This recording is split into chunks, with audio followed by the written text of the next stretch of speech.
I'm in there. I'm trying to project the thing. Yes, you can log in now. Trying to arrange my screen so I can see everything.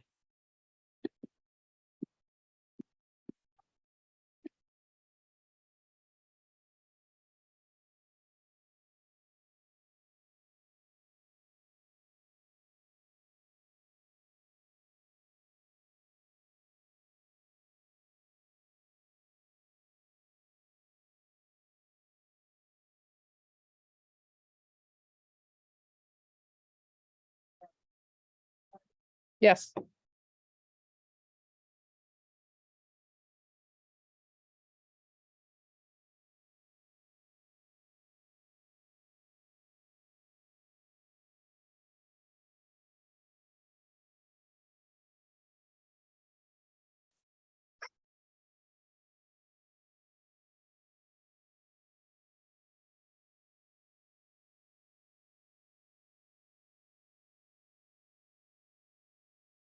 Thank you so much for joining us this afternoon. We'll be starting at 1:15.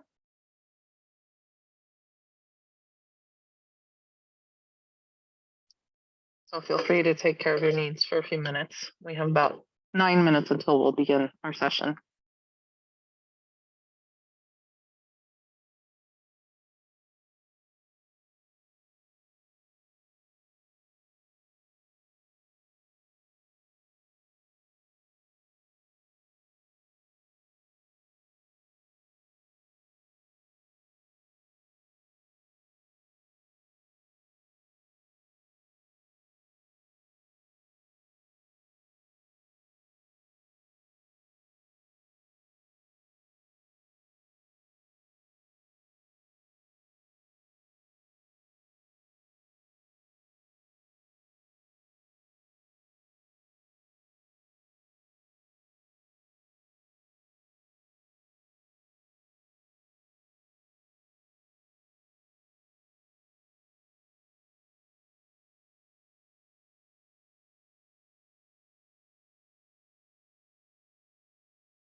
Welcome. We're going to get started in about 7 minutes.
Welcome. We're going to start in 5 minutes.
Welcome, everyone. We're going to get started in about 4 minutes.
Okay with you?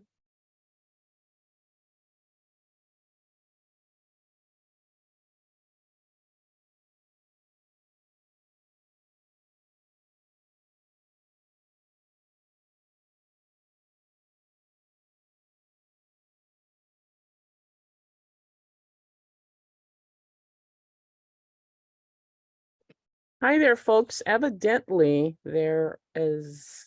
Good afternoon, colleagues. Thank you for joining us. We understand that the keynote is running over and there are more than 700 people attending the keynote right now. So we're going to start in just 2 to 3 minutes to give a few more people time to join. But we really appreciate you for being here, so we won't delay it longer than that. So take a minute to gather what you need to be fully present and part of this conversation. Hey, Mr. Aguda, welcome back. We'll see you in just a moment. Good afternoon. How are you?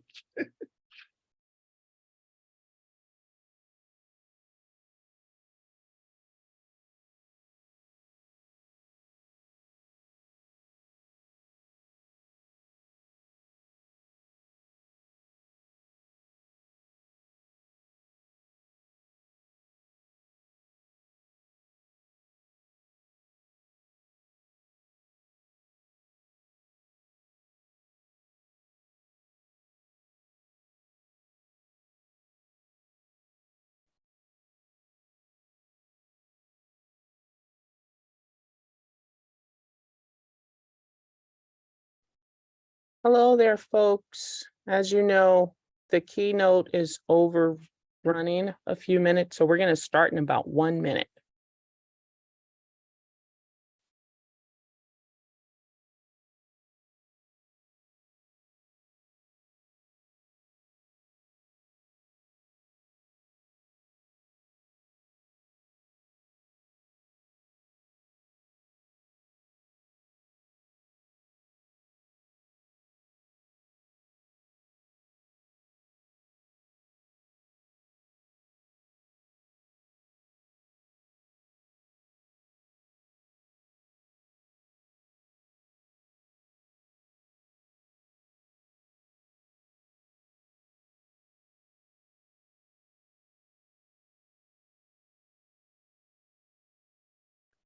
Hi there, folks. So I am going to put the slide deck in the chat for you.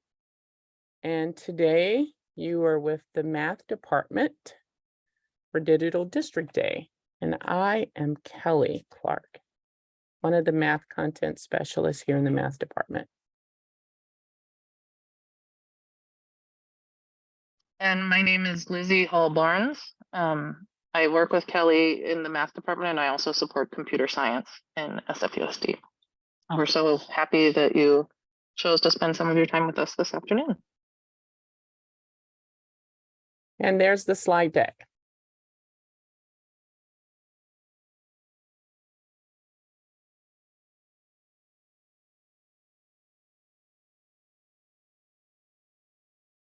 Next slide.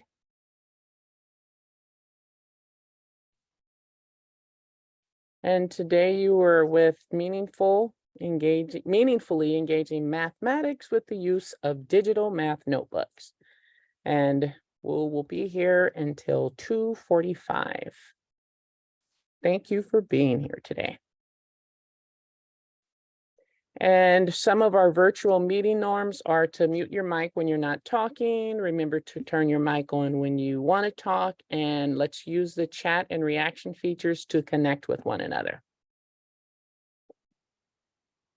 And we want to take a few minutes to let you sign in. And I think you probably know that the sign in is for the entire day. So you are not needing to sign in for each session. So if you haven't already signed in for the day, go ahead and do that.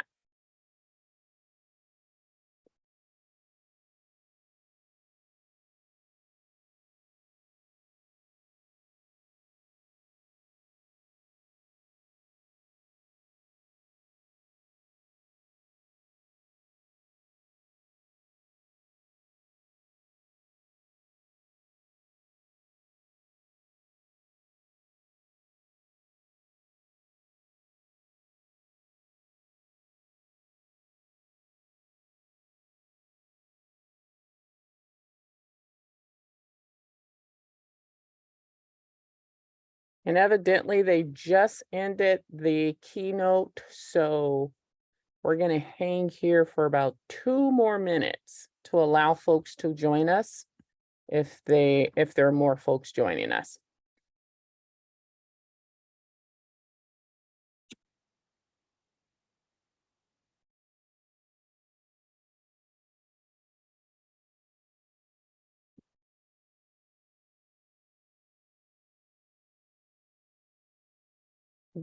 again,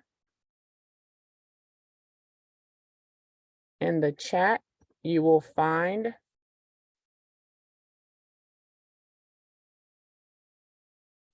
the slide deck.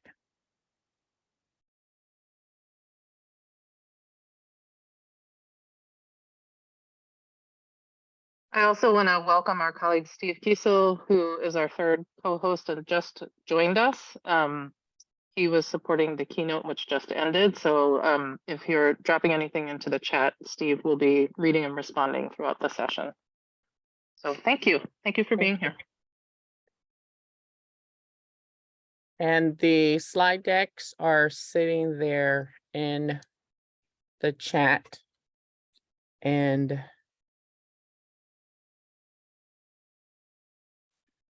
thank you. We're going to wait one more minute. So at 1:23, we'll move on. And remember to go ahead and sign in, and you're only signing in once for the day. So if you've already signed in, then you're good. If you've been in other sessions, and if you're just joining us right now, you want to go ahead and sign in.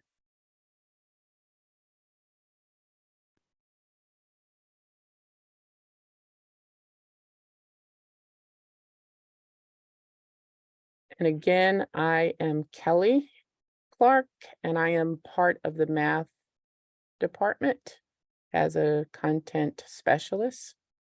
And then there's Lizzie there. Ooh. You want to tell them who you are again, Lizzie? Yes, I am in curriculum and instruction, and I support mathematics and computer science in San Francisco, focusing mainly on elementary. My colleague Ho Win also supports our secondary colleagues. We know many of you are coming from different grade levels, and we're happy to have you here. One other note, just in terms of logistics, I want to encourage you, if you're chatting, Steve Kiesel is the person who will be reading and monitoring the chat. So it's great to get personal hellos from friends and colleagues.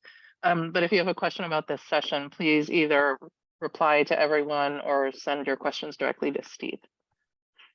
Alrighty, so we're going to move on to the next slide. So information about getting paid.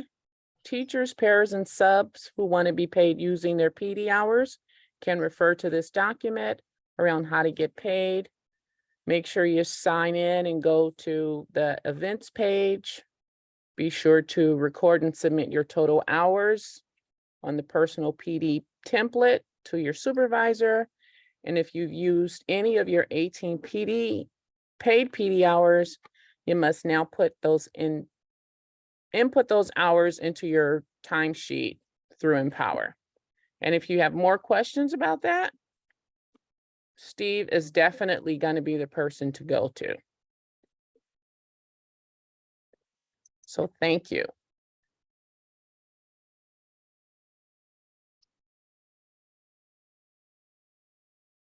Okay, so this is our district's equity definition and frame.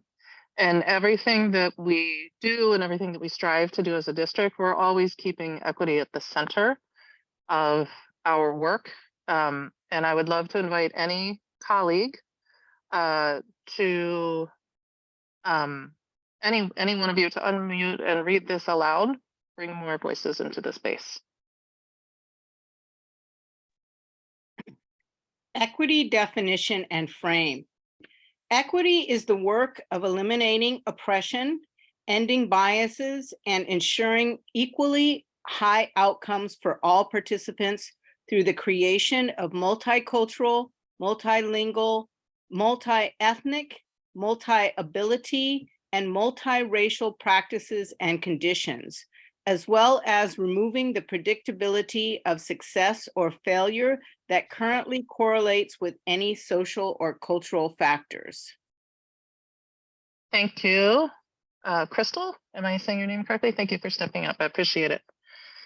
And what that looks like in the math department is when we think about what does that mean? How do we enact our district's equity vision in mathematics? Our vision for SFUSD math is that all students will make sense of rigorous grade level math in ways that are creative, interactive, and relevant in heterogeneous classrooms. We will be getting to content about digital notebooking as a resource, but we also want to start from our equity definitions and from our mission.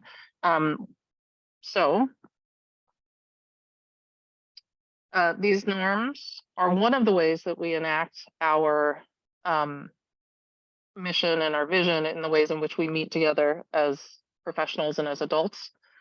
So I'm going to give everyone a chance to read through those.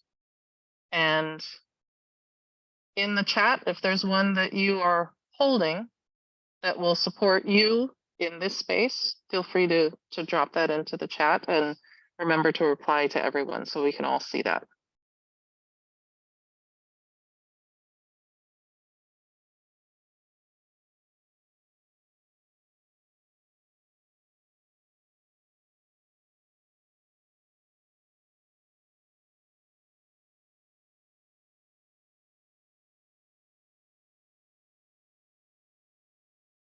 Be part of the solution. At the end of our session today, you will have the opportunity to give feedback on how we upheld our norms in our whole group and in our breakout groups. Another colleague is adding what's learned here leaves here. Okay, be engaged and present. Thank you. And finally, well, not finally, in terms of really setting and establishing the frame and what we're working to do in mathematics and SFUSD, we have a set of guiding principles that help us as we think through what does it mean to enact our district's bold equity work. So I'll again invite anyone to unmute and read one that speaks to you. We don't necessarily have to read all four into the space, but if there's one of these principles or one phrase here that really speaks to you and calls to you, please unmute and share that.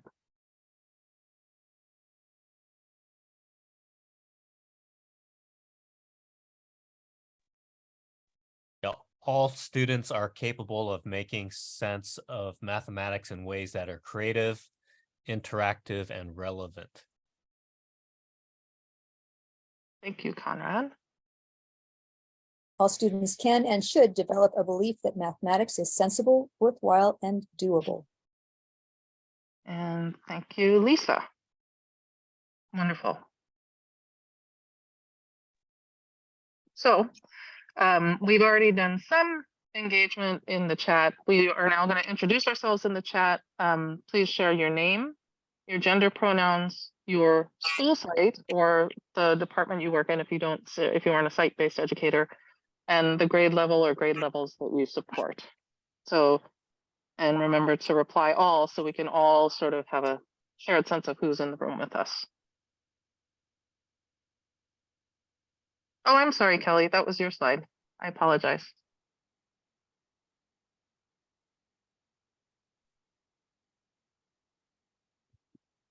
So we have Steve here. Thank you for joining us today, Steve. Really appreciate seeing you. And you're from the Department of Technology, pre-K 12. Thanks for being here. I see that we have a Katrina from Accompin, second grade. Welcome, Katrina. We have Ada Chen, she, her, sixth grade, math at Roosevelt Middle School. Thanks for being here. We have Nathan Simmons from the induction team, he, him, his. Hey, Nathan. I know Nathan. I don't see you, but hey, Nathan. We have Anna Gong, she, her from Francisco Middle School, sixth grade math, science for ELLs. We have Alvin Vo, he, his, him from Presidio, eighth grade math. Awesome. I love all the middle school folks. We have a pre-K from Drew, Kate Weiss. Hey, Kate. What a nice spectrum of folks we have here. We have Michelle Lewanick from Charles Drew, TK, she, her. And let me go find one more here. We have Atoria Cheek, she, her, hers, teacher on special assignment reassigned to Herbert Hoover Middle School, 7th grade math. Wow, we've got a nice group of folks here. And there's 97 of us, and I'm excited for what we're going to do today. And I want to make sure I say one thing. In addition to all the goals you're going to have, we want to make sure that you have some fun. So that's one of we want to make sure that math learning for teachers is fun too. All righty, Lizzie, your turn. So we are, whoops. I'm not on mute. We are going to do a connector, and we're going to do this waterfall style. You all likely remember this if you were teaching or attending PD during the pandemic. The idea is that each person will type an answer into the chat, but not hit send. And then we'll all send all at the same time, and we'll have a flurry of responses. And the question that we are thinking about is, what is one way you know or imagine will make math learning fun in your classroom? And we can also expand that to be in your classrooms if you sit outside of one individual classroom. So what is one way you know or imagine will make math learning fun in your classroom? Please type your response to everyone, but don't yet hit send. And I'll give everyone about 30 seconds.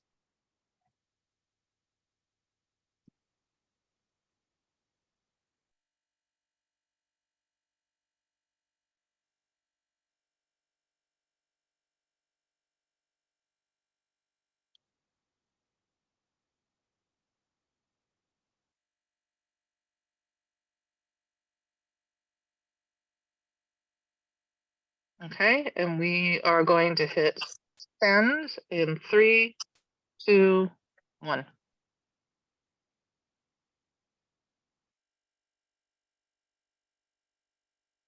This is exciting. I see a lot of people thinking about games, group tasks, team games, cards, poker cards,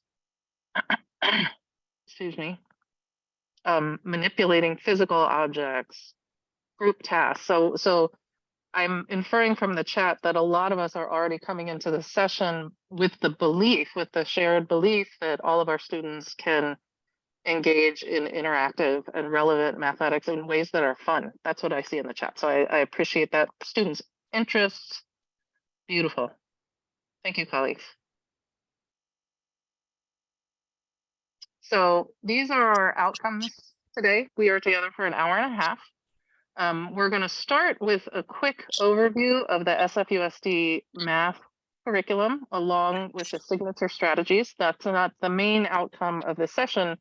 And we also know that in order to understand some of the things that we've set up in the notebooking practices and strategies, it will help to really have a grounding in how the curriculum is designed. Kelly and I both have a strong focus on elementary, but you will see in the examples we provide around the notebooks that it can very easily, be generalized from pre-K through 12. And notebooking is a strong practice that's been around for many years. So we're going to start with that overview. We're going to do an overview of the math department website so that you know where to find resources. We're going to learn about the ways to use my digital math notebook, and then you will have some hands-on planning time. We will also have a choice, depending on the age of students that you work with. You'll be able to see what a notebooking practices might look like in Seesaw if you support younger students, or what it might look like in Google Slides if you support older students. But there are many platforms you can use. These are the two we're recommending. So with that, Kelly. Hi there, everyone. Also, Steve, if you could put the slide deck back in the chat, I see that I have a note to that it needs to be put back in there. Thank you. So then I'm going to do a quick overview of the curriculum for you all. And we're going to start off with the math norms. So the 5 norms: Errors or gifts that promote discussion. Can I get one person to read another one?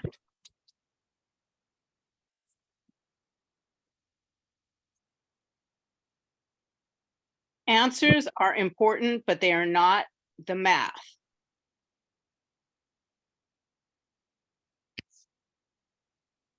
Talk about each other's thinking. Thank you. Till ideas make sense. Thank you. And one more.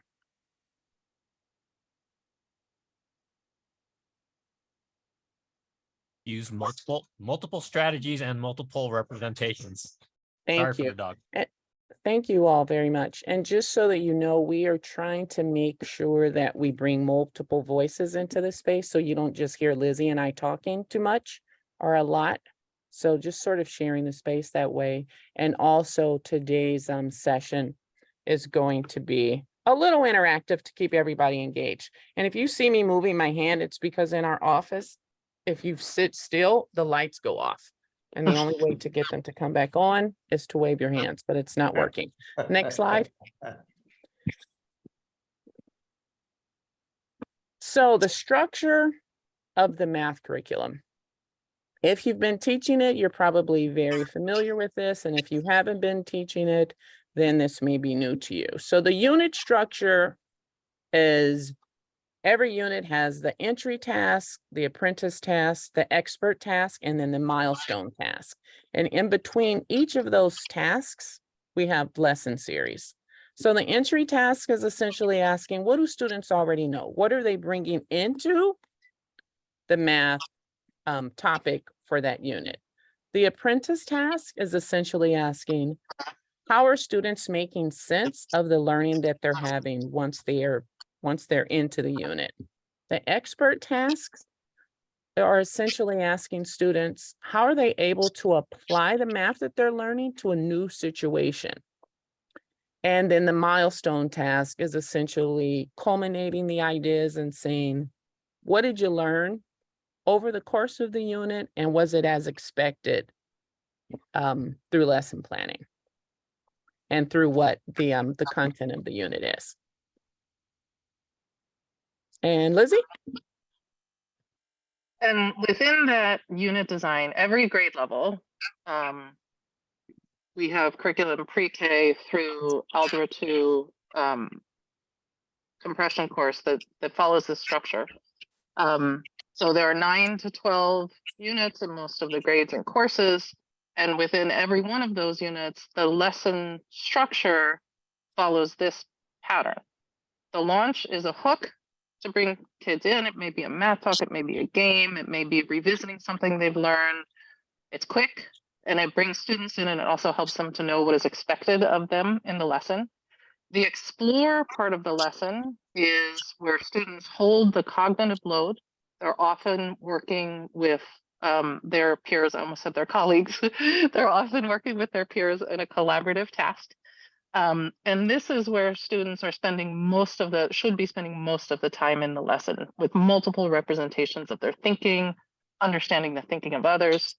And then the summarized part is the part where we, as the facilitators, sort of bring the class back together, and we're helping students to land on and consolidate the math of the lesson, really by understanding the thinking of their peers and making connections across representations. And you see right there, a summary often, but not always, includes routines such as reflection in a notebook. That's been something that's been featured in our curriculum since the beginning. So we're not introducing a new idea. Digital notebooking is not a new idea. We're just helping to lift that this is something that you can do with your students using technology. And it becomes really fun and interactive for the kids as well. Whoops, I was muted. So now we're getting to a part that's going to be interactive. We're going to introduce my digital math notebook, and you're going to need to make a copy of it. So I'm going to drop it in the chat, and it's also on the slide deck. So you should be able to open it now. And then Stephen, I think you have that. And in 1 second there, I'm going to wait about 30 seconds for you to go ahead and open it, and we're going to walk ourselves through it. And Lizzie, if you can open it and share it.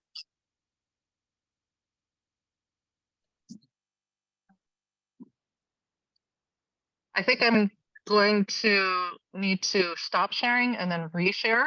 Do you want me to open the document itself, or will we walk through it in the slides?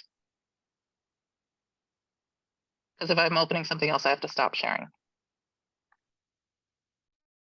Maybe I'll share it then. Let's see if I can share it. Let me stop sharing.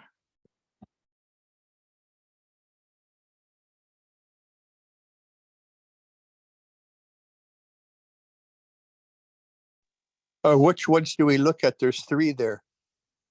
You're opening my digital math notebook.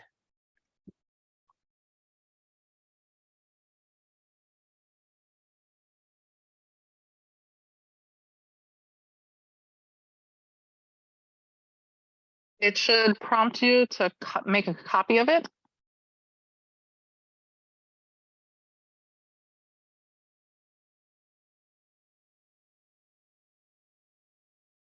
Kelly, do you want to share, or do you want me to try to share?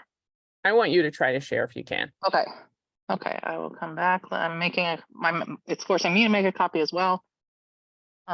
So I will reshare. And the reason for us force copying the share is so that you're able to mark it up without using the essential copy there. All righty. As well as it's a way that you can do that with your kids. You can invite your kids to make a forced copy as well. And thank you, Stephen, for making sure that it's back in there. So now let's just go ahead and walk through the My Digital Math Notebook. So in the Math Notebook, there are 8 sections. We have the welcome, the math norms, the math talks, 3 reads, group work feedback, math vocabulary, and the green section and the aqua blue section.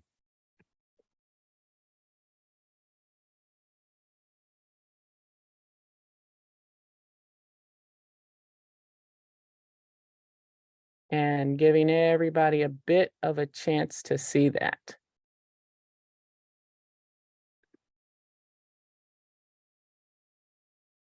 And actually, Lizzie, I'm going to have you share this one in the so that folks are really getting. I'm going to have you share this slide. I'm going to put it in here. Do you see it? I'm not following. Did you put it in chat? I just put it into you to everyone. That's the one I would like to have shared. Okay, I don't have access to that one. The one I'm projecting right now is the forced copy that I made. There it is. Go ahead and force copy it. Ah, the student use one. I got it. Yes. Okay. Okay. Let me.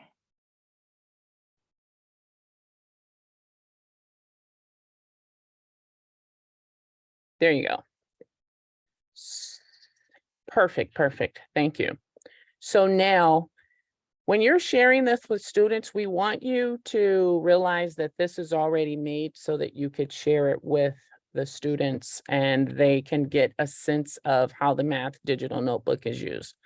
So the first section, each unit is going to have its own My Digital Notebook, Math Notebook. Then, can you move to the next slide? Next slide. And then each unit will have a table of contents. In the table of contents, you can essentially put whatever you want to have in the table of contents. So that would be up to your own discretion. We are saying if you include math norms, 3 reads, group work feedback, math vocab, and then the green and aqua sections, that it may really help support the structure of the mathematics. Next slide. Also, when there's a welcoming in the digital math notebook, and this is essentially this is written for students, but it's also for you as well. In the digital math notebook, we want students to share their thinking. We want students to label their thinking. We want students to label where they're writing answers. And we also want them to point out where their answers are located so that you, the teacher, can find them with ease. And we also want to remind the students that they're going to take care of their digital notebooks the same way they would take care of a notebook if it were in person and they were writing. Next slide. Sorry. Could you put that link back in again? I got disconnected for the, to get the notebook. Yes, next slide. Hang on a second. I had 3 decks open, so I'm trying to find the. Which link did you want again? Sorry.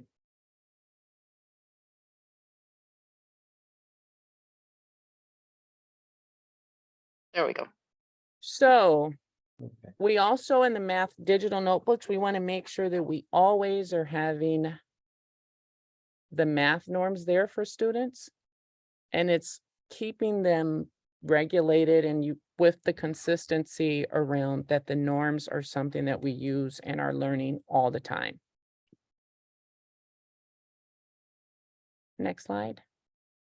And if students are writing, we want to remind them that math norms are pages where they can write about a math norm that they're focusing in for the day.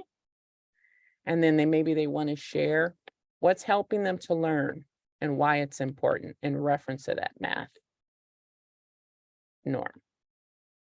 And then on the on the math talks, this is an area where students are also going to write their math ideas and thoughts. And there's 3 pages here. And remember, every math digital notebook is for 1 unit.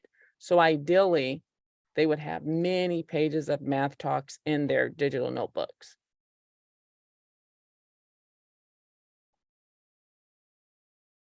And you would share with the students that in their writing, it can include things that they find interesting, ideas that they might find confusing, or questions that they have about the math talk that they want to write down, and that you, the teacher, will have an ease and access to seeing their math talk thinking.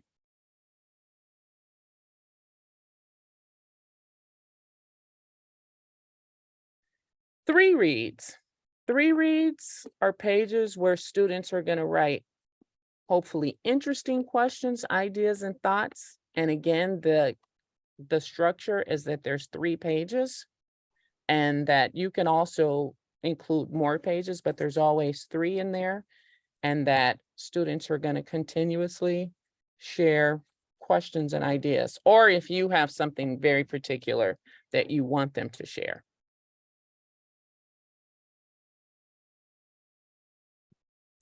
Three reads. Also in this math notebook here that you're going to share with the students, it also gives them the framework around what is the 3 read, where they're listening to the passage, they're focusing on the quantities, and then they're thinking about interesting questions. So make sure that when you share this original digital math notebook with them, that you share a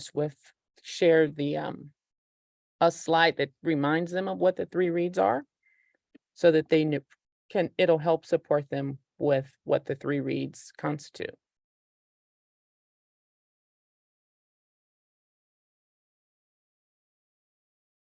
And then there's group work feedback. And group work feedback, also the students are focusing in on ideas, questions, and thoughts. Here's something else I want to remind you of, that every unit definitely has math talks and 3 reads. Every lesson series has those. Not always group work feedback. So it depends on which grade you're teaching and which unit it is. And if I could just add for our secondary colleagues, just for clarity, we call what you likely know as participation quiz, group work feedback for our pre-K 5 students, just to make that clear.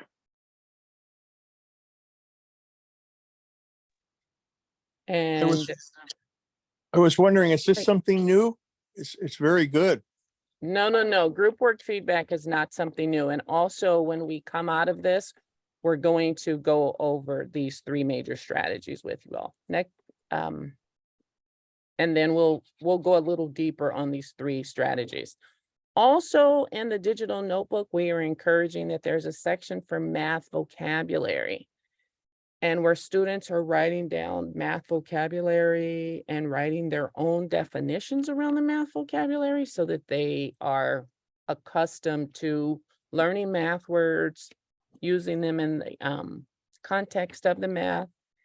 And then it's an opportunity for you, the teacher, to see, oh, this is how they're thinking about this math word, and then maybe assigning math vocabulary in the digital notebook.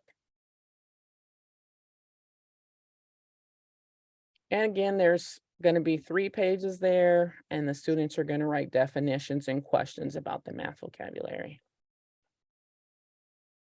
And we have the green section and the aqua blue section. And I see there's lots of great questions on the side, and I see that some of them will be addressed a little further along in the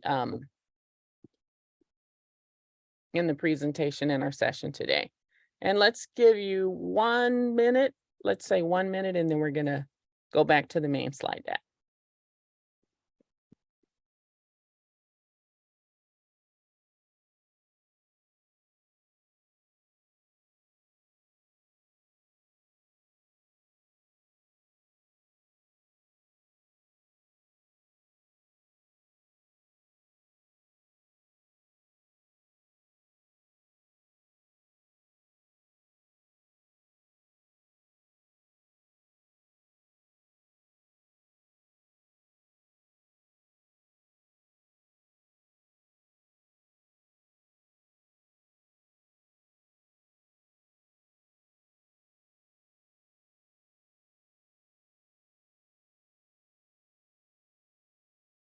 And a reminder, the structure for all of the units and all of the SFUSD curriculum is the same, independent if you're teaching TK through secondary. A little bit later in the presentation, I'll also share some examples of what this can look like in Seesaw if you support pre-K through 2nd grade, although Seesaw can be used across the grades, certainly. But we'll have examples for students who may not yet be fluent writers. All Kelly, right. let me know when you're ready to go on. Yes, thank you. So now in the math curriculum, there are 3 signature strategies. We have 3-read protocol, math talks, and group work feedback, which all you just saw in the digital notebooking. And we realize that some of you have been teachers in San Francisco, so you're very familiar with how the curriculum is structured. And then some of you are new to this. So we kept everything sort of in consideration. And we're just going to walk you quickly through these signature strategies. And our focus today is about the notebooking and not the curriculum itself. But we have to make sure that we touch the curriculum so that folks that aren't familiar understand some of what we're talking about. And then the folks that are overly familiar are not feeling like, why are we going over this? So we're trying to have this little soft medium here. So next slide. 3-read protocol. So the 3-read protocol is a signature strategy that you're going to see scattered throughout all of the math curriculum. And the 3-read protocol, why the 3-read protocol? 1, it's a strategy. It's designed to engage students in sense making of language-rich math problems or tasks. And also it's particularly useful for students where English is their 2nd language, and remembering that it supports all students. On our first read in the 3-read protocol, we're really focusing on the context of the story. In the 2nd read, we're focusing in on quantities and units. And in the 3rd read, we're really focusing in on what kinds of questions can we ask in the math and through that word problem? And we're going to hold a norm. And we're always holding norm when we're doing tasks and lessons. For this 3-read protocol, the norm that we're holding is using multiple strategies and multiple representations. So here's the first read for the 3-read protocol. And remember, on the first read, we're just listening to the story. 3-read. We're going to read a story together. Whenever we read stories, it's important to read them a few times. Each time we get different information about the story. As I read the story aloud, think to yourself, what's the story about? The donut warehouse, first read. In the donut warehouse, there are 10 pallets. Each pallet has 10 cartons on it. Each carton has 10 boxes in it. Each box has 10 donuts in it. Irma drives a forklift to in the warehouse. So there we just focus on the story. So we could ask the students, hi there, let's talk about what was the story about? And we would write down what the story is about. Next slide. Now we're going to read the story a second time. We already know what the story is about. And as I read this story aloud this time, think to yourself, what are the quantities and units in this story? The donut warehouse, the second read. In the donut warehouse, there are 10 pallets. Each pallet has 10 cartons on it. Each carton has 10 boxes in it. Each box has 10 donuts in it. Irma drives a forklift in the warehouse. So there we were focusing in on units and quantities. And just one note, if you work certainly with some of our youngest students, one of the ways that I help students I work with understand quantities and units. Quantity is a number, the thing that you're counting. And the unit, sorry, I misspoke. The unit is the thing that is being counted. So like 10 cartons, 10 boxes. I said that wrong, but I hope you got what I meant. Thanks, Kelly. You're welcome. And then if we were focusing in on the curriculum, we would write down what were the quantities, like the 10 cartons, each pallet, 10 donuts. And now we're on to the third read in the protocol. Now we're going to read the story one more time.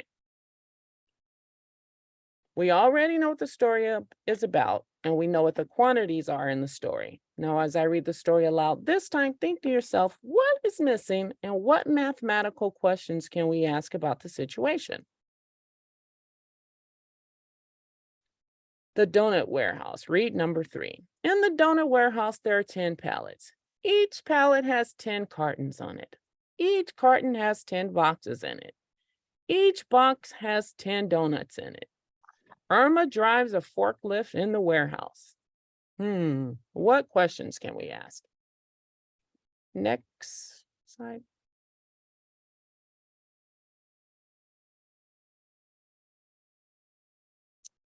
And then we would have students ask, write mathematical questions about that situation. Next slide.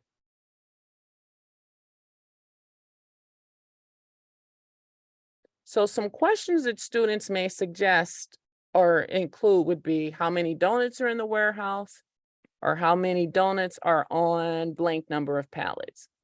Unanswerable questions would be, does Irma like donuts? Why does Irma work in the donut warehouse? And other things. But this would be great to really include in the digital notebook, because you would get a good sense of how are students making sense of the 3-read. And would 1 or 2 people like to share a question?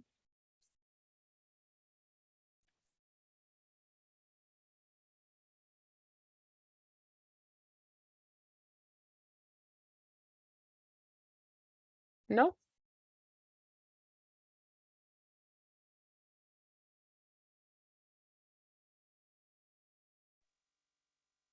What was right. what was the last question you just asked? A phone rang. I'm sorry. Oh, there it is. I see,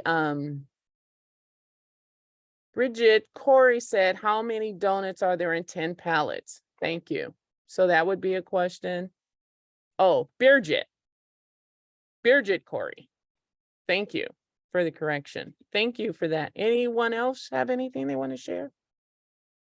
David, just to answer your question, you asked what the question was. We're asking mathematical questions of this situation. That's the idea here. Alrighty, let's next slide. And now Lizzie is going to talk to you about math talks and group work feedback. I love math talks. It's my jam. If you ever want to invite me to come to your classroom and do a math talk with your beautiful students, I will joyfully say yes to that invitation. Math talks are a routine. We do them 2 to 3 times per week for 10 to 12 minutes. It's a great routine that can fit into, well, speaking as an elementary teacher, you often have those little 15-minute chunks in between library and when you're going to recess or whatever. It's a great routine for that. But the important thing is that students are making sense. It's a mental math strategy. Kids are making sense of an idea, composing and decomposing numbers and shapes, and they're sharing their thinking out loud, and you as a teacher are scribing their ideas. It gives students opportunities to develop flexibility and fluency, and they also get to mentally visualize computation. So one example that's really quite small, I wish it were a bit larger, but when you go back in the deck, you'll be able to see this is some of our students here in SFUSD making sense of the number or how they might think about 9 times 12. And so you'll hear kids saying, well, I know 10 times 12 is 120, but I have 1 fewer 12. So I have 120 minus 12. You'll hear another kid say, I know what 9 times 10 is, and I know what 9 times 2 is, so I'm going to put those two things together. So you end up with kids really developing not only their own fluency and flexibility in their own voice in mathematics, but they're making sense of the thinking of others. And it's a really beautiful, beautiful strategy. It can be centered around any topic. And they are not, one clarification is they're not used to introduce math content. This is giving kids an opportunity to either re-engage with prior mathematics, to remind them of mathematics they already know, or to practice mathematics that they're currently learning. There are links throughout the slide deck, and I want to encourage you, if you want to look at more examples, if you want to look at examples of math talks, we have many throughout the curriculum. As Kelly said, every unit has a math talk bank. So, you know, there are some that are there for you that match the mathematics of the unit. And as we said with the last one, we often hold a norm whenever we're doing any routine in a classroom, and this is a beautiful one. Oh, it's the move of the arms to get the lights to come back on. This is a beautiful one for talk about each other's thinking, because you'll hear kids say, I heard what Kelly did, I thought about it similarly, but this was the way I did it a little bit differently. So today, this is an example of a slide I would use in my classroom. Today, we will talk about numbers. We will talk about how we think about numbers, and we will talk about how our classmates think about numbers. You might use different language working with older students. You might say our peers, for example. So here's an expression talk. And the question would be, how many do you see and how do you see them? We're not going to stop and do this because, again, we want to get into the notebooking section. But here's an example of what kids might say.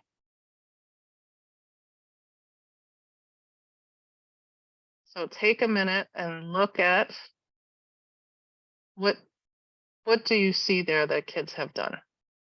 And I'll invite one participant to unmute and share one of these that surprised them or that is different than how they might have thought about it.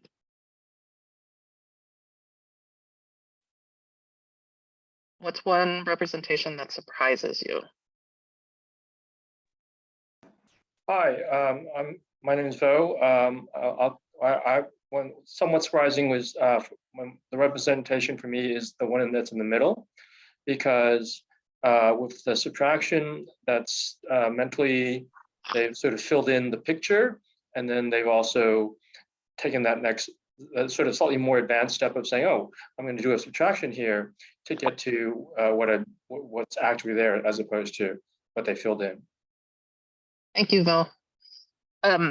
When you get into this routine in your classroom, you will be so delighted by the amazing diversity of how your students think. So I highly encourage it. There is more than one way to understand a problem. And the kind of thing that you might write as a notebook prompt is, how have the ideas of others helped you to think differently and in possibly new ways today? And we just heard a great example of that from Bo. The final signature strategy is group work feedback. What it is, and well, why we use it, and also what it is, while students are doing rigorous math, the teacher is taking public notes. That can be on a document, camera, whiteboard, whatever you use in your room, about the quality of their group work. So how are they working together socially, and the quality of their mathematical discussions. It helps teachers to communicate the behaviors and norms that they wish to lift, and it highlights the many strengths that students already have. It supports the development of classroom culture in your classroom. And a great norm to hold with group work feedback is to ask questions until the ideas make sense. That's an example of something that you might publicly celebrate. I heard group 3 asking a lot of questions, really trying to understand each other's thinking. And this is Kelly. Could I ask you a quick question? Please. I'm just curious about 6 or 7 years ago, I was at the Star King school in the 2nd grade, and the teacher was doing a wonderful lesson on estimation. She had a bag of marbles and some other things too, and students were trying to estimate. And I've noticed, since then, I go to a lot to the elementary schools too. I don't see much estimation anymore. Is that something they stopped doing in the math curriculum?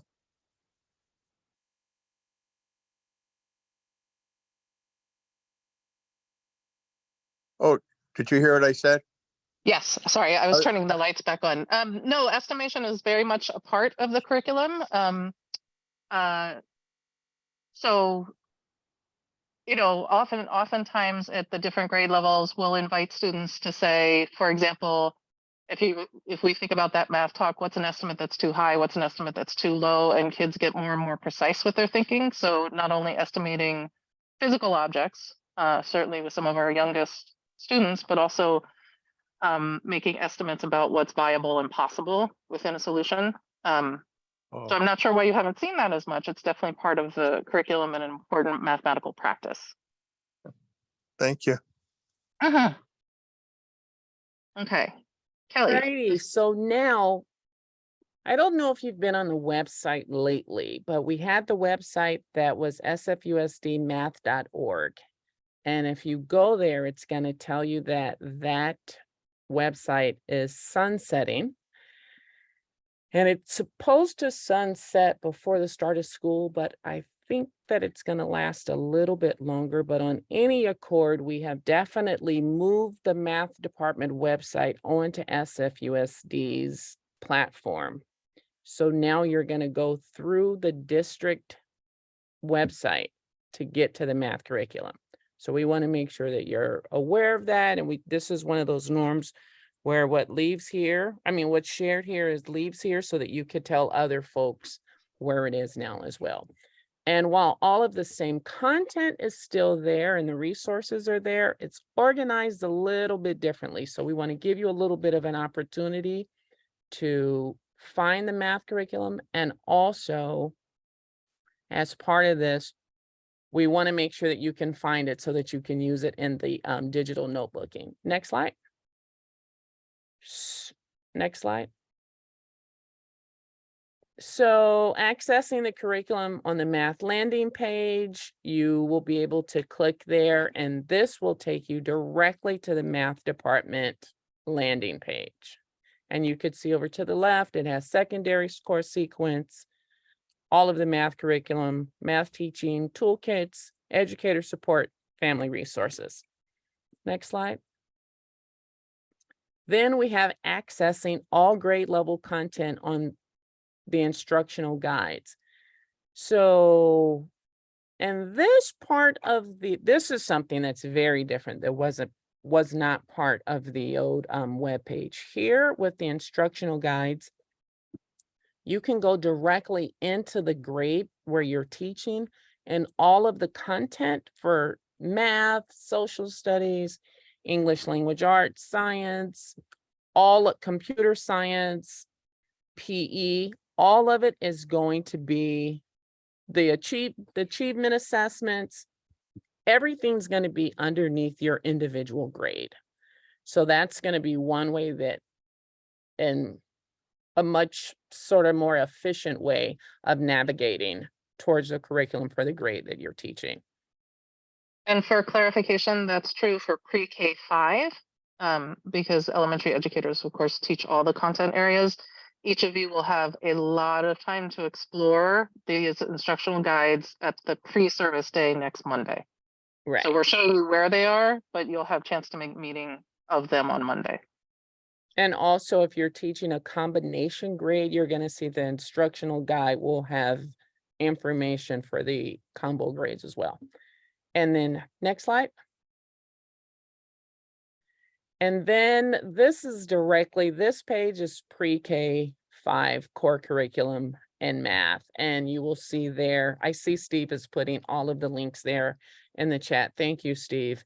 And this is going to be very focused on just SFUSD math, but that's another place where you can find it within SFUSD EDU math departments landing page.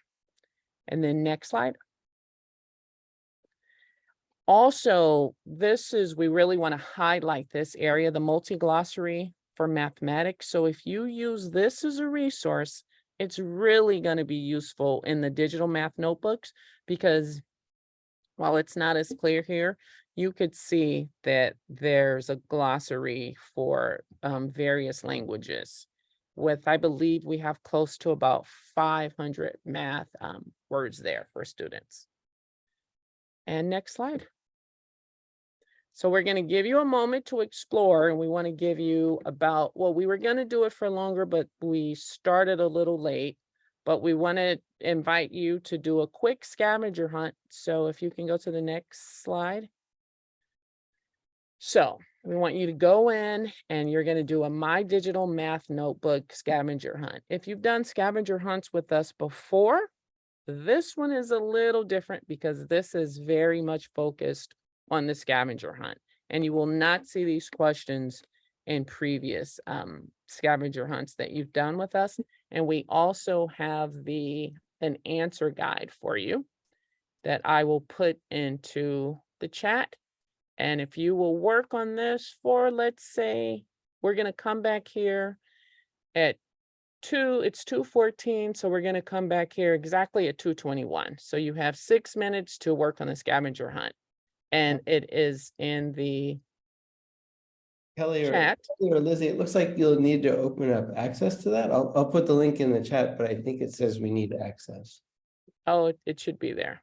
I will do that again. Thanks.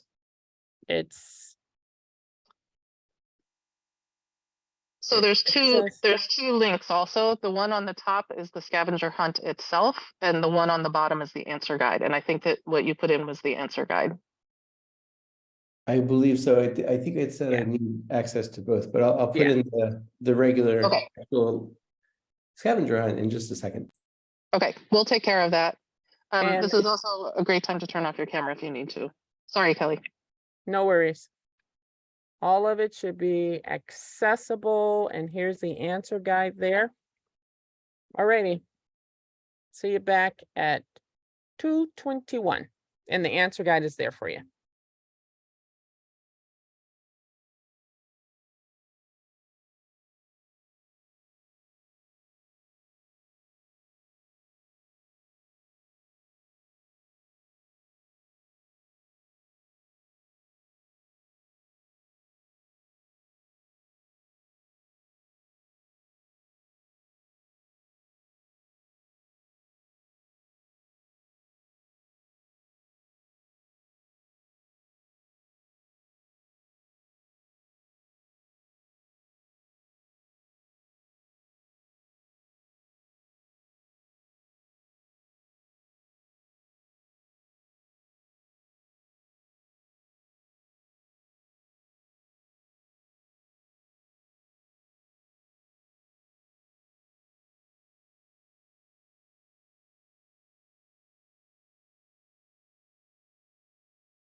hang in there, folks. We're still getting the access worked out, but you can cheat and look at the answers before you go to the scavenger hunt. That kind of defeats the purpose, though, huh?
Okay, folks, probably put a link in the chat that will give you not only preview access, but the actual document. You might need to make a copy by go to File, Make a Copy.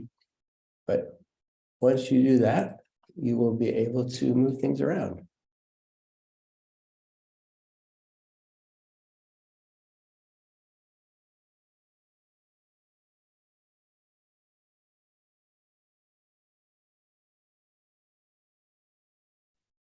I'm gonna extend our time for about a few more minutes since folks couldn't access it. So my idea, Kelly?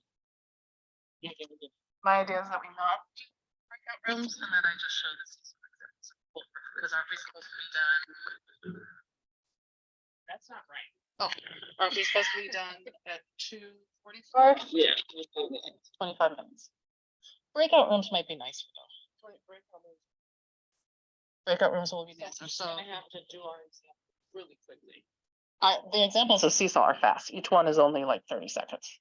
So that won't be hard for me at all. Let me make sure that I have them ready to go.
One more minute. And remember, you can take the answer guides and the scavenger hunt with you.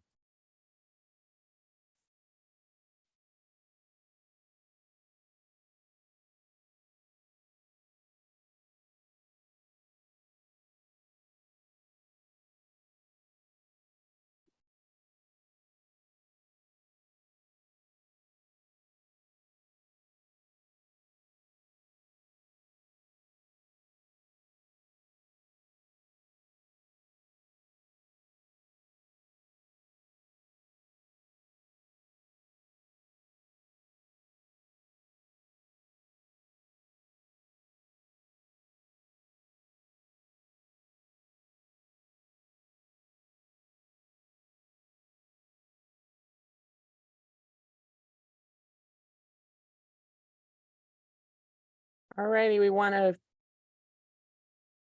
have folks come on back.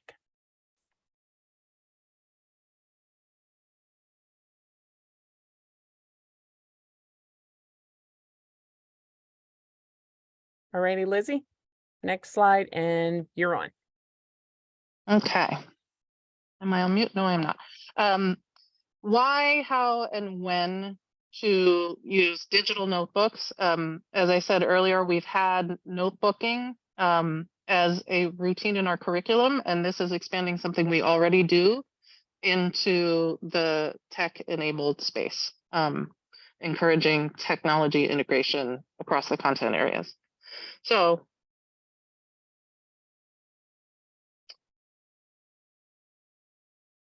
here are some whys. Why would I use a digital notebook with students? I'm going to hold this up here for a second, and then I want to encourage any colleague to unmute and read out loud one that speaks to you and why it speaks to you. These are some whys.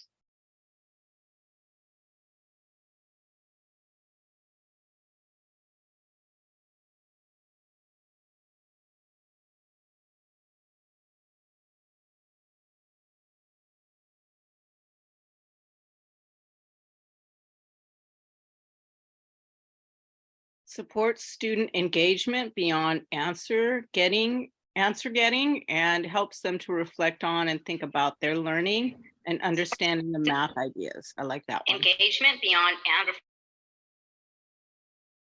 Beautiful. Thank you. That really gets the idea of having our students also grow as independent learners. Okay. How? What are you doing in a math notebook? Students can draw pictures or certainly models of their mathematical thinking. They can respond to prompts. They can make visual models that actually is there. They can use interactive math sites constructively within and beyond the classroom. I know a lot of us were using virtual manipulatives, for example, during the pandemic. Those resources are still there for us, and we found them successful. A lot of us have kept a lot of the practices during the pandemic. Really the punchline is the last cluster of words here. We want students to have predictability in their learning structure, and we want to do them regularly. Often in the curriculum, you will see prompts at the end of the lesson during the summary, but it's not just the lesson summary. You can prompt students when an important mathematical thing is happening in your classroom, or when you want to reflect on how things are going. That's a great time to stop and turn to that digital resource. You can do it before or after a task. It can be like a pre and post assessment for them, for their own learning and goal setting, as well as for you. We have some examples we're going to share with you. Kelly has already walked through the Google slide version of the digital notebook, which your students can make a copy of and use throughout the year. And we encourage that. We also have some examples from Seesaw. Kelly, should I run through the Seesaw examples before we go into those breakout rooms so people can see some models? Sorry about that. I was on mute. I'm going to start us off with my with the Google Slides. Okay. And then you can do the Seesaw, and then we're going to hop in those breakout sessions.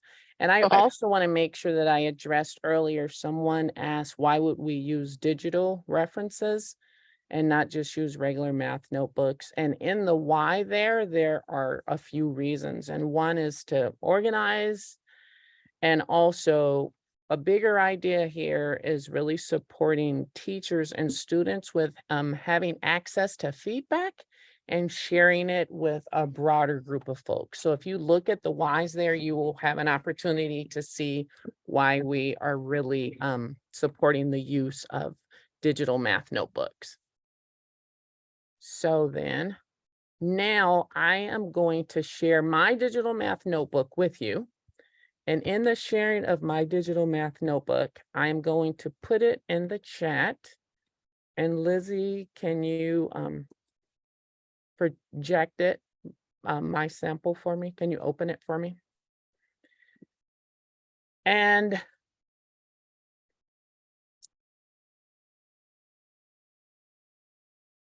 It should be right to the chat, right to your right. I'm in the process of doing it. Thank you.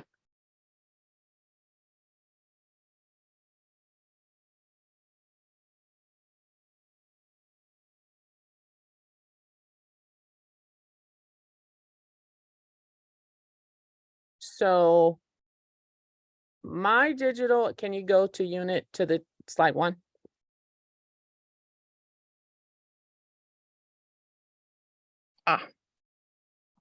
There we are. So my example here is for grade 4, unit 2, whole number multiplication. So at the beginning of every digital math notebook, our idea is to name the grade, name the unit, and then name what the content of the unit is. Next slide. Also, I have the norms listed right after that unit is posted so that students are really organized and it's predictable for them to realize the structure of the digital notebook. I have the table of contents. I haven't written anything here. You could preset this up for students, or you could have students write their own table of contents. Next slide.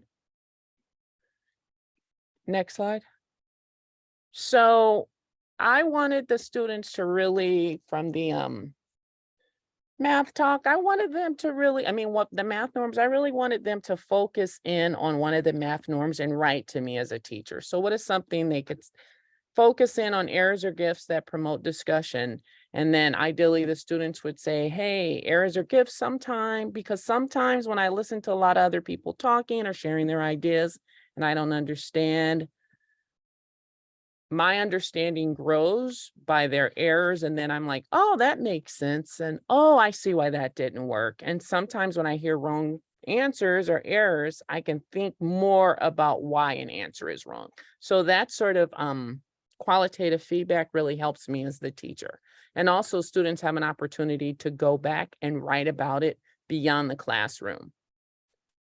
And you have a chance to read it whenever. Here's another math norm that students could potentially write about.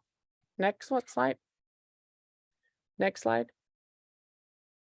Next slide.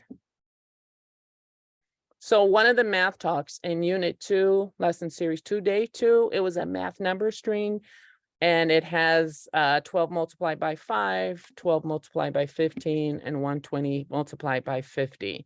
And then if the student gives an answer and shares their thinking beyond the math talk, that could be really like helping with planning and instruction during the class, during the next math talk. Maybe you could see, oh, this is how they're thinking about 12 multiplied by 15, and maybe you didn't hear that voice during the math talk.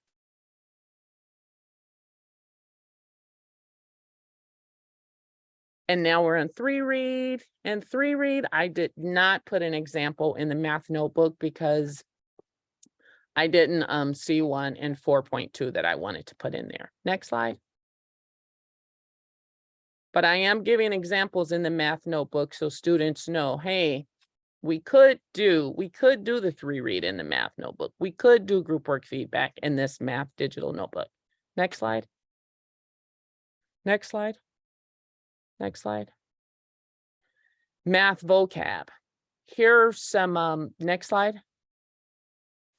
Lesson series 2, day 2, there were methods, representation, and product as math vocabulary.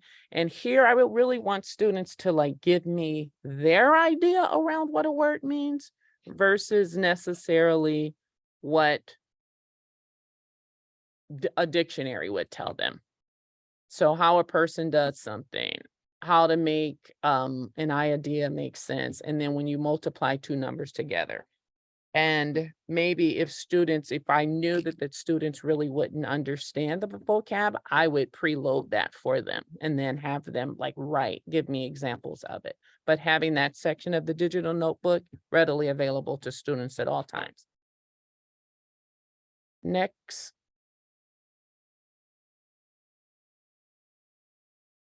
And then in the green section here, here's an area that I thought it would be really great to put in a YouTube video. So if you click that, if you click this, it will take you to partial products, but of course we have to watch the commercial. So there we go. Thanks. Multiplying using partial products, and students might really find this useful. And also, this resource is already in the math curriculum, so you would simply go ahead and post that into the digital math notebook. You would not have to do the work because it's already in the curriculum for you to put into the digital notebook for the students, which could really be useful beyond the classroom. And then next, I have one more slide that I wanted to share. Oh, I preloaded. If you go back one, I also preloaded here that students, there's area model that I preloaded that students could use as a resource for multiplying. And this also came out of the Blackline Master that's already in the curriculum. Next. In the Aqua section, I am using it for here. And Lizzie, I don't want you to open it up because of time, but I also want to realize that in there, this is an interactive math resource. So if you open that, you will see that students can actually move tiles and make sense of finding patterns to make predictions. And I also made this as part of the scavenger hunt. So this same question you will see in the scavenger hunt so that you could find this resource. And Lizzie?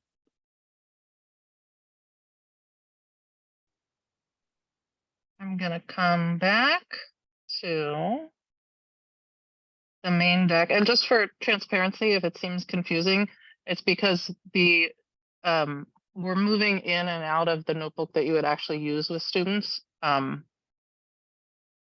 Okay, this is, there we go. Okay. So I'm gonna share some examples from K2. Whoops.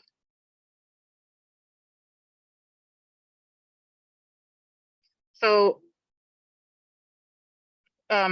when we're working with our youngest students, we don't want the technology to get in the way of their creativity and their ability to show their thinking and have their own agency as students.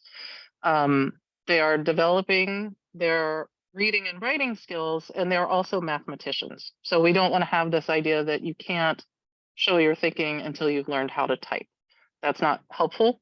There's a lot of technology that kids can and will use successfully. So we have some, like, I pre-made some examples from Seesaw. Talking specifically about K2 students, there are directions for you, and this link is in there. If you've never used Seesaw, I made some of these examples yesterday within, a very short period of time. So it's very user-friendly. And when you go there, excuse me, you will see that one of the functions in Seesaw is actually a journal function. So I went in and made some journal assignments following the exact same structure as Kelly's. And I just want to show you what it can look like in Seesaw. You can also assign 2 students. Oh, I just realized I'm not in projector mode. Sorry. Okay. Let me just stop and have a sip of water here. So in Seesaw, students can draw, they can record, they could take pictures. Let me get to a few examples. So it's the same exact structure. And this is what the welcome might look like. So the same exact language as you saw in Kelly's slides. In this case.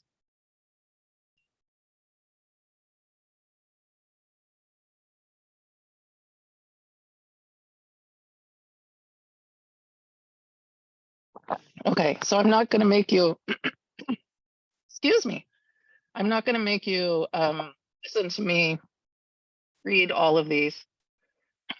I apologize. Wait a minute, I just lost my place.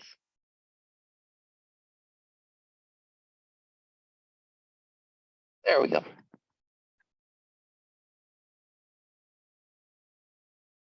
Okay. So the norms.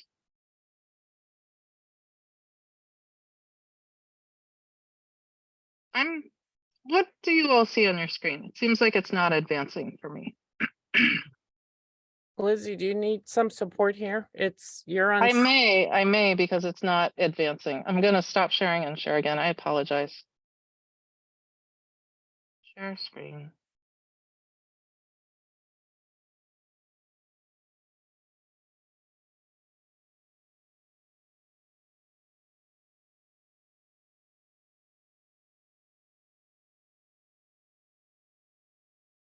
Okay.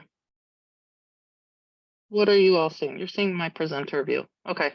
I'm gonna stop for a minute and get myself a drink of water. I think I got flustered because of So, my throat was upset. So Lizzie, I yeah. think right now I want to have the teachers take a minute while you stop and take a look at the what's in the slide deck and and then share some questions with us because of time.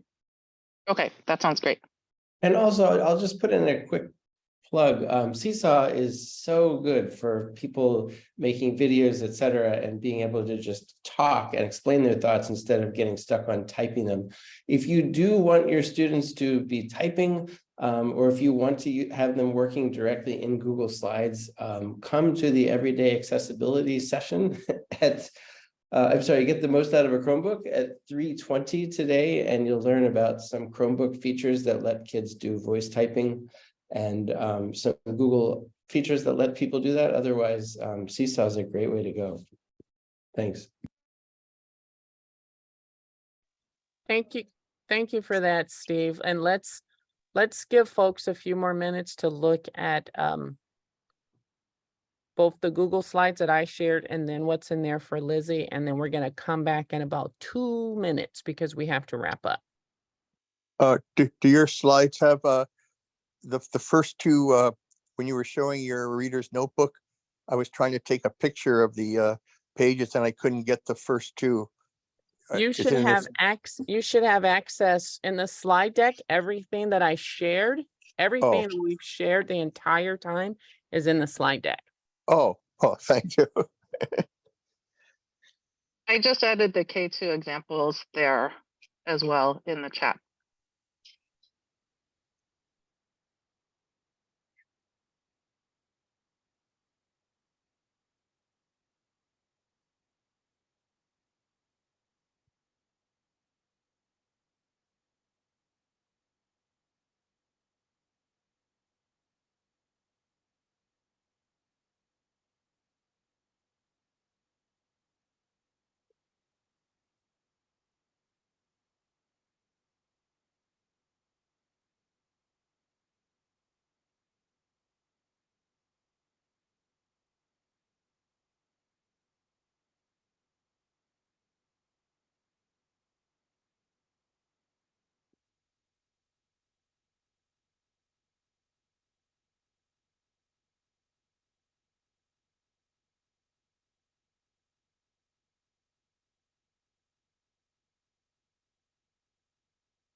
What I'm sharing now is an example of group work feedback in Seesaw. And again, group work feedback, it is a public strategy. So what I'm showing you now is what it might look like to send a journal prompt to students after they've worked together. So in Seesaw, the functions that I used, I took a picture of fake group work feedback, and then I recorded myself giving them a journal prompt. And this is what it looks and sounds like.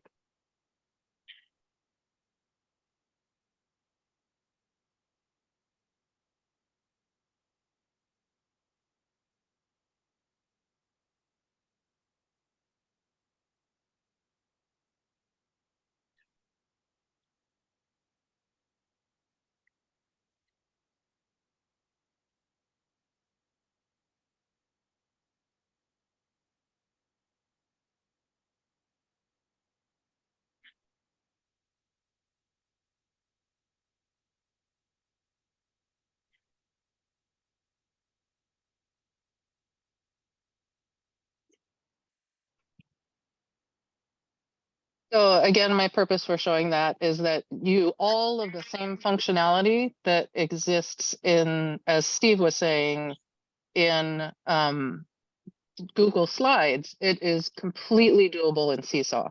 So this was me, the teacher, uploading a video of me and pushing it out to presumably the students in group 3. But there are also student examples of work. So that it can go both ways, and you can share it with families. So I highly encourage it. And I'll stop sharing that one.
Hi there, folks. It's thank you for being with us. 2, really sorry that we did not start on time, but you know, sometimes things don't start on time, so we just do the best we can and keep it moving. But mostly we want to thank all of you that were able to join us for part of the time or the entire time for being here with us. I want to publicly thank Steve for popping in here and making sure that we're ready to roll over the summer and getting this done. And Lizzie for being she's my supervisor, so she's nice and gentle, and I really appreciate that about her. She laughs, it's true. And all the other people that are behind the scenes that are helpful. I mostly want to thank, I'm a teacher. I spent a decade and a half in the classroom, so I know the work that is before you.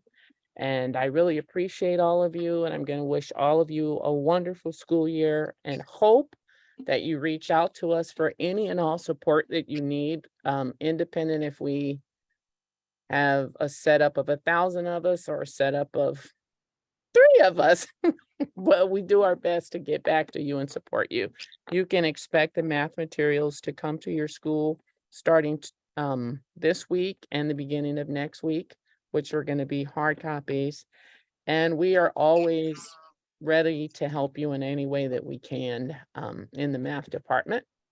We want to invite you to please fill out the feedback form. If you have any questions about the math curriculum, or questions, you can fill out the contact form, which is part of the new website. And all of you, what can I say? Enjoy this evening, because I think tomorrow's our official day back. So do something fun for yourself after the Digital District Day. And I think Stephen said that there's a Chromebook session after this. So yeah, and I'm going to pause and read the chat and see if Lizzie, Stephen. And the Chromebooks thing is at 3:20. I'm actually off to open another session that I'm doing at 2:50. So thank you everyone for having me. Have a good start of school. Take care, Kelly. Thank you. Lizzie. And at the pre-service day on Monday, you will hear a lot about student agency and student ownership of their learning. And I just want to reinforce that notebooking in math and across the content areas is a great way to do that. Using a digital notebook is a great way to integrate technology in our classroom. So this is hitting a lot of those district priorities for us. So thank you for being here. Sorry for our tech glitches, but you're wonderful. Have a beautiful, beautiful launch of your school year. And the feedback form is there on slide 64.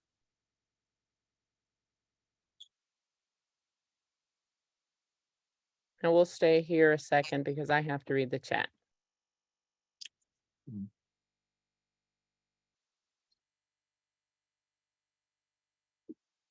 Say, Kelly, Yes, I'm sorry to bother you. I was no looking worries. at the notebook that they showed was her notebook. You couldn't show me the first 2 pages of yours, could you? Just for a second? You want to see the first 2 pages of my example or of the, Of your reader's notebook, your example, you had one, it had the, and then it had some type of schedule thing, like a chart of some type. It looked like a planner or something. I think you are talking about, let's see. It looked kind of useful. I don't know. Ideally, that's ideally I would want it to be. I think this is what you're referencing. Let me screen share with you. I've never seen students use something like this. It's really good. Yeah, that's the plan. The idea is we're trying to jump into 2023. Oh. It's Is this excellent. what you're talking about? Then you had Are you talking oh about yeah, the table of right, that thing right there. Let me just Yeah. take a picture. I'll just take a picture of it. Wait a You minute. know you have access to all of this in the slide deck. Yeah, you don't have to take a picture. You can. Wait, I'll just take it that. I'll just He take wants that to one in do it. case I It's can- fine. in Go case I ahead. can't find it. Go ahead, David. I got I it. understand. You know what I like about it? The thing I like about this idea is I work, a lot of times I work at school, like say Carver or some of the other schools with the younger kids, and they don't really understand the problems that well. By writing about it like this, I think it's going to really help them to comprehend what's going on. They'll be able to take, ask questions and things. I think it's excellent. Well, thank you. Ideally, by using a digital notebook, it's I think that they are definitely the future, and and the future doesn't have to be later, it can be now. And that it's just sort of getting used to actually using them. Yes, it's going to be excellent. And they'll be able to ask questions, of things they don't understand. You can help them, you see, that way. Right. Yeah, thanks so much. You're welcome. I see other people are here. Does anyone want to ask any questions?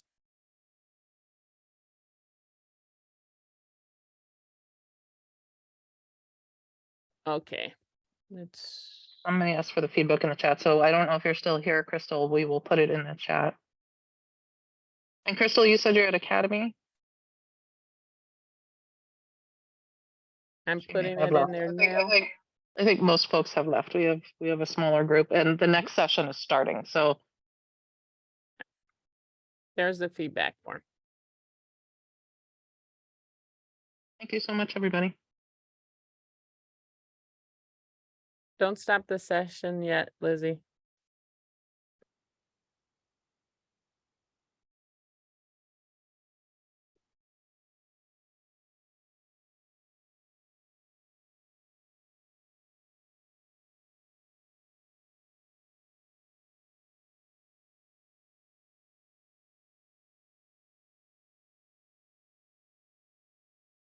Hang on, Lizzie. I'm trying to do something. And it requires this. I'm just trying to get all the questions from chat.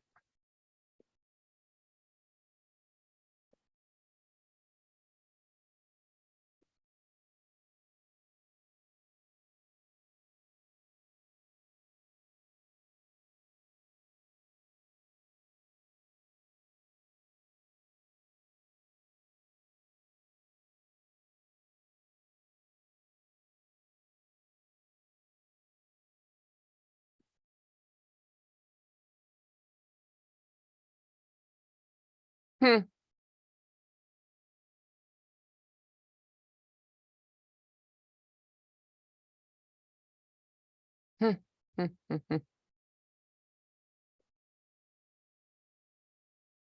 Oh,